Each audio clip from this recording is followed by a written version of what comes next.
Uuwi ako ng Isabela, yung chief ng Intel ng Isabela, si Joel Dulin, bata ko yun. Yung bagong regional director ng Region 2, kilala nila Maya Lea yun, kilala nila Salvi Balaoro yun. Siyempre, hindi pa naniniwala hanggat hindi niya na-experience. Kaya nga, ipa-experience ko sa kanya. Uuwi ako doon, pahahanap ko siya kay Joel sa mga bata akong pulis. Ako mismo, sasampalin ko siya ng mag-asawa sampal sa harapan ng buong pamilya niya para makilala niya ako. At pag umangil siya, puputukan ko siya. Yan. Ang naman ganun, sir.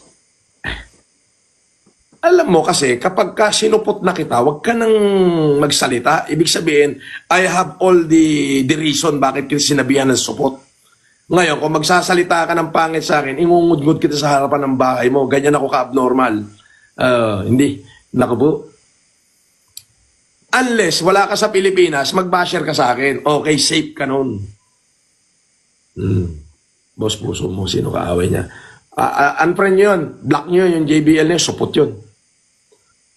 Diyos ko, alam mo pa pare nung Transformer, bro, nung mga unang isang linggo ko sa TikTok yun, 10 days.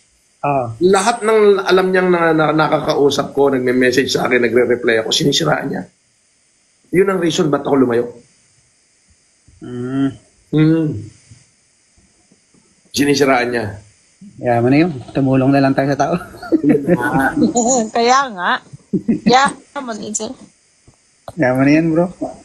Pare, ang pagkakamali kasi nila, nandito sila sa Pilipinas eh. Yun ang pagkakamali nila.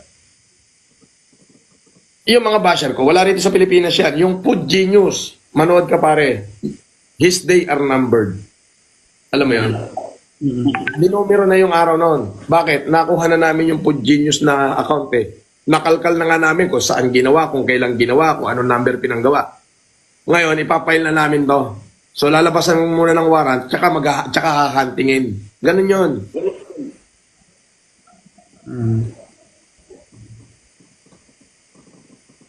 Hindi, yung Kaaruba, wala rito sa Pilipinas yun. Andun, ano yun eh, mekaniko doon sa Canada yon na yun yung mukha nun, bako-bako. Oo.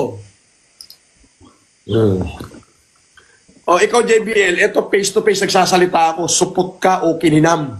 Huwag kang magsalita ng hindi maganda sa akin, kaabutin ka sa akin. Diyan mismo, sa harapan ng bahay mo. Pag merong ako na record na sinabi mong hindi maganda, aabutin ka sa akin. That's a promise. Pero ito, live to, supot ka o kinam. Yan. Ganyan ako pare. Diyos ko. Ako yung taong pagkaibigan kita, ilalabang kita ng bunutan ng bulbul. Kapag sinupot kita, manahimik ka. Ganun yun. Ibig sabihin, may reason ako bakit kita sinabihan ng supot. Biruin mo lahat eh. Pati yung Janix eh. Sinabihan niya, naku, huwag kang ano dyan, kasi ganito yan, maramot yan. Ba? Tama ba yun? Wala naman pinakita sa akin yung bata. Di ba? Matino naman lahat ng pinakita sa akin nun. Di ba? So tayo-tayo na lang. Wala naman tayong problema eh. May supporter tayo, sila wala. Sila-sila lang mag-ungguyan, maggipan sila. Sila-sila. Ayun yun. Di ba? Ganun lang yun. Sabi ko nga, wag ako eh. Kasi ako, Diyos ko pa, naku bro, malakas ang saltik ko.